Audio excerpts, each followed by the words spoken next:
Buenos días a todo el mundo. Ante todo, muchísimas gracias a Egana por la invitación y al representante congresista Leopoldo Gamarra por tan interesante introducción sobre la sesión de hoy. Hemos visto en la presentación anterior un poco la parte histórica sobre la evolución de la medicina veterinaria y del médico veterinario, pero quisiera remarcar un poco el trabajo que hacemos en la OPS-OMS, la Organización Panamericana de la Salud, que es la oficina regional de la Organización Mundial de la Salud para las Américas. El trabajo que se hace y que es reconocido a nivel de la organización, no solo en la región, sino a nivel mundial. Sí.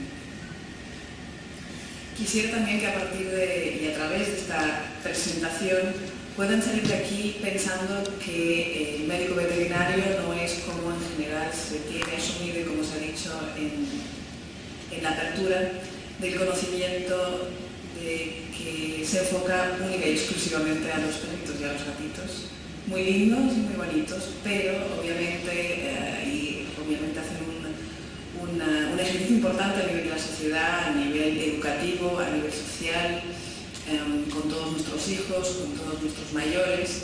No obstante, me sorprende cada vez en América Latina que exista en América Latina y en otros países, en Europa quizá no tanto, el hecho de que no se reconozca el trabajo del médico veterinario a nivel de salud pública. Es algo que me sorprenderá siempre y no sé si es por una falta de nuestro gremio, de no saber explicar lo que hacemos, o es una falta de comprensión de lo que significa la medicina en términos generales.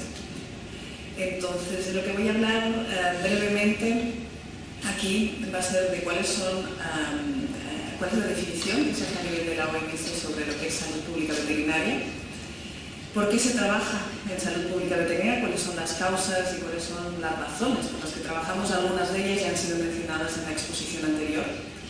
¿Qué se hace a nivel de salud pública veterinaria en la Organización Mundial de la Salud? Efectivamente, cuáles son las áreas de competencia en las que trabajamos y qué agencias internacionales, tanto de Naciones Unidas como otras, trabajan en el tema de salud pública veterinaria y salud animal. La definición que se perfeccionó en 1999 en Italia de la OMS definía la salud pública veterinaria como la suma de todas las contribuciones al bienestar físico, mental y social de los seres humanos a través de la aplicación de las ciencias veterinarias. Y con eso justamente una de las cosas que se recalca aquí es que no solamente afecta la parte de salud física y salud mental, sino también tiene un concepto social muy importante. Siguiente. ¿Por qué se trabaja en salud pública veterinaria? Tenemos dos ramas importantes en las que nos basamos. Una son la parte de los retos globales, los determinantes de la salud, que los veremos en la siguiente transparencia, y la segunda es la priorización basada en evidencia. Como se ha mencionado anteriormente, entre el 70 y el 75% de las enfermedades nuevas emergentes y reemergentes son de origen animal. Obviamente no hay por qué mencionar enfermedades tan mundialmente conocidas como el ébola, que efectivamente viene de los animales. Otra cosa es una vez cuando entra dentro del sistema sanitario y se expande por el sistema sanitario, obviamente la respuesta es médica humana, pero la prevención recae en nuestro ámbito. Existen otras muchas globales como SARS, como la vaca loca, como las influenzas, muchas de ellas, como MERS en Arabia Saudita, otras bacteriales, muchas virales, parasitarias. Existe una lista muy larga y que todos conocemos, algunas más conocidas mundialmente, otras más conocidas a nivel territorial, pero todas ellas afectan y nos afectan diariamente. En cuanto a los retos globales y los determinantes sociales, algunos se han mencionado antes y justamente lo importante es especificar las tendencias socioeconómicas que hemos tenido a nivel global y a nivel mundial. Tenemos una población humana que está pasando y va a pasar al 2020 de 6 billones en términos anglosajones a 8 billones en 2020. Supone un incremento del 30% de la población, con lo que también conlleva un incremento de lo que es la densidad humana. Vemos también que hay una tendencia de migración rural hacia las ciudades, una migración urbana, con un incremento de proteína que hacia el 2020 se considera y se especula será entre el 25 y el 50% más.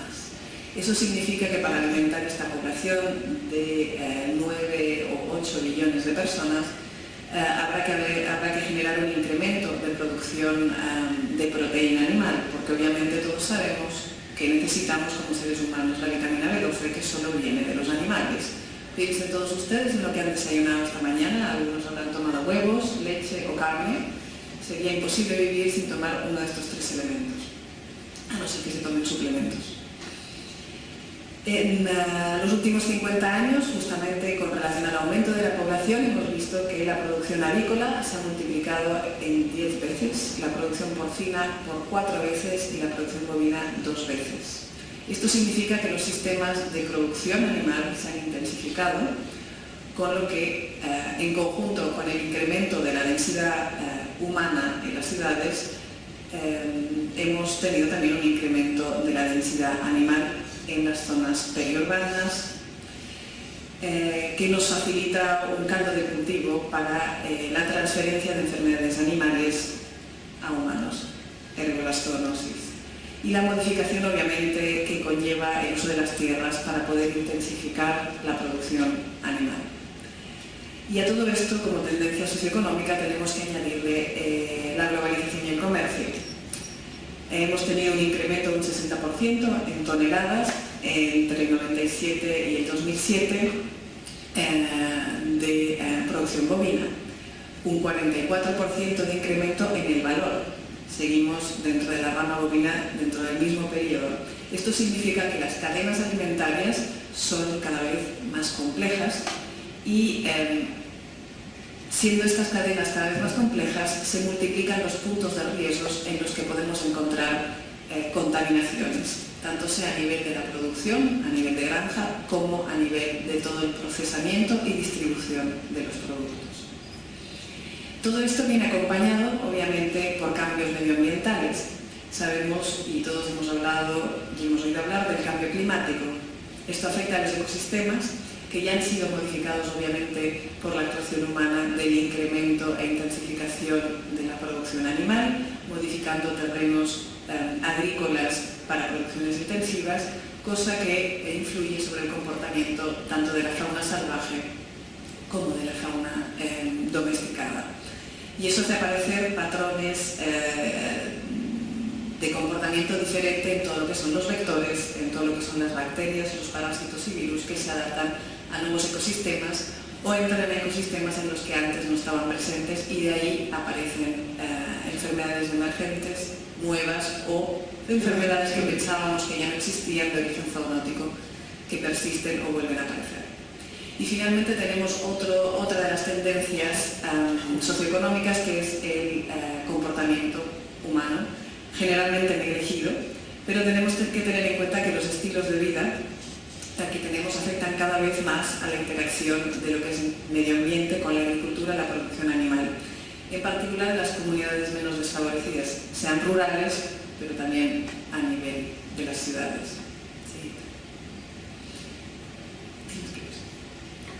Tenemos aquí la manera en la que hemos visto tradicionalmente la enfermedad, tanto a nivel de medicina humana como de medicina veterinaria, y es que tenemos un agente que suele pasar por un vector o por un huésped y que acaba generando la enfermedad en un paciente. Lo que pasa es que lo que no vemos es toda la miriada de factores que afectan a cada uno de estos agentes dentro de la tríada clásica.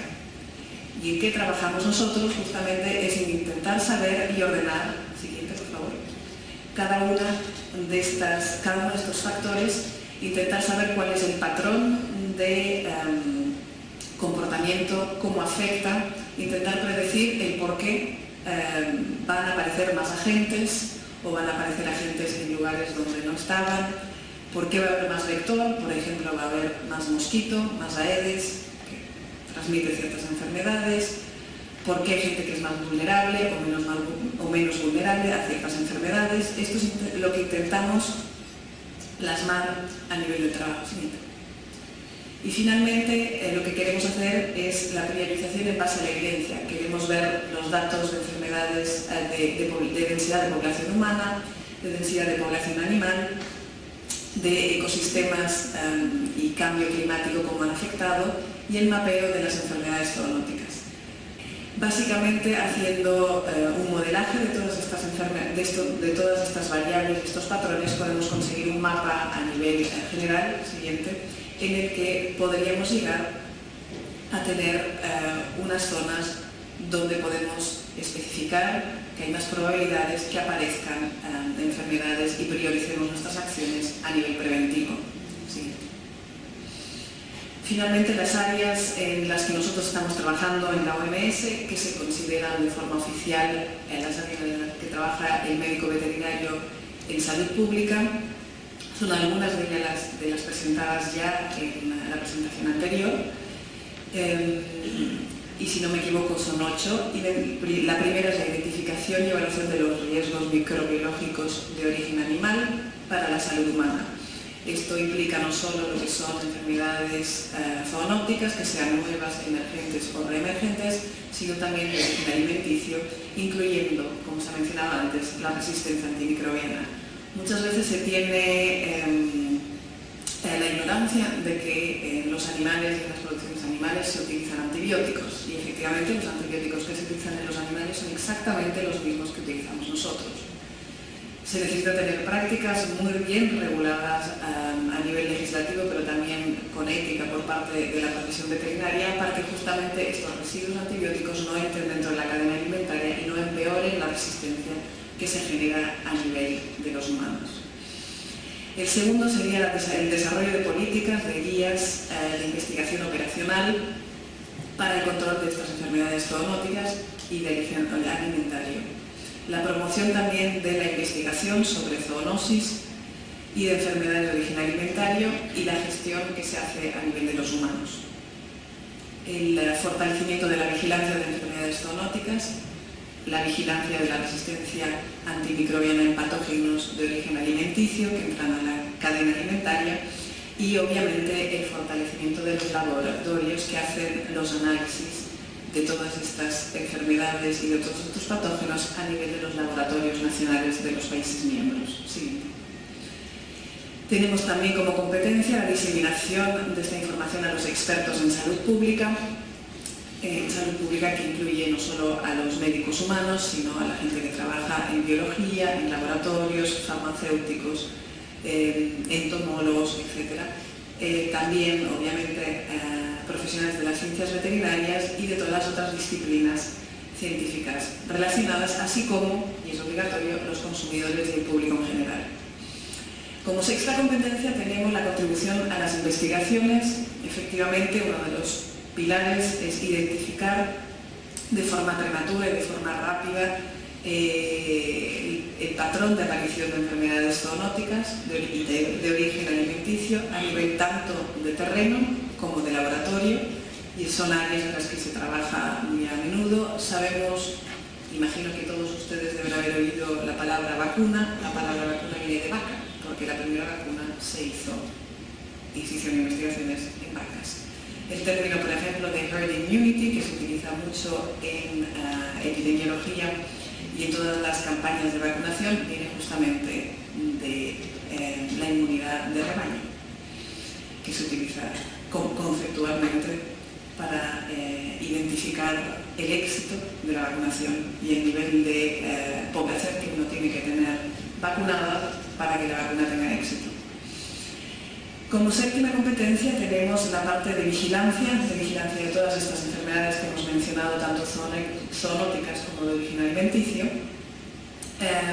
pero una vigilancia que sea costo efectiva y el control de las mismas.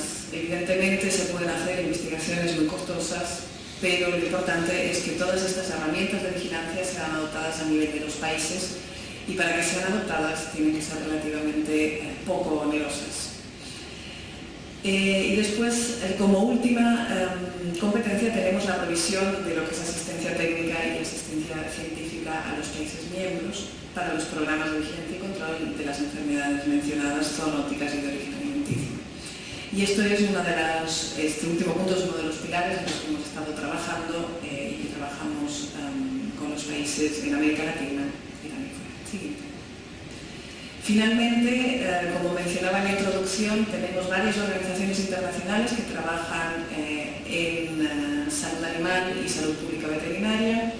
En la FAO, en la cual yo he trabajado durante varios años, y en varias localizaciones trabaja la salud pública veterinaria en la parte de producción, incluyendo también la investigación sobre resistencia antimicrobiana, protocolos de utilización de productos químicos y hormonales a nivel de producción, de alimentación animal a nivel de producciones intensivas, y llega hasta el consumo, la parte de ingestión humana y la parte clínica son las facultades que entran dentro de la parte también de la OMS. Tenemos a la OIE, que es la Organización Mundial de Salud Animal, que trabaja el ámbito más de salud animal, pero también incluye toda la parte de salud pública, como se ha mencionado en la presentación anterior, sobre una salud. Y bueno, muchísimas gracias. Yo quisiera que al final de esta presentación sigan teniendo la impresión bucólica del veterinario que trabaja con el niñito y la ovejita y el perrito y el gatito, pero que no se olviden que el trabajo que hacemos es un poquito más sanguinario, un poquito más duro de lo que la sociedad en general tiene tendencia a pensar. Trabajamos en mercados donde se tienen estas condiciones higiénicas, donde todos estos productos se venden al consumidor, que se los come y que se enferma. Y eso es lo que quiero que tengan presente antes de vender. Muchísimas gracias.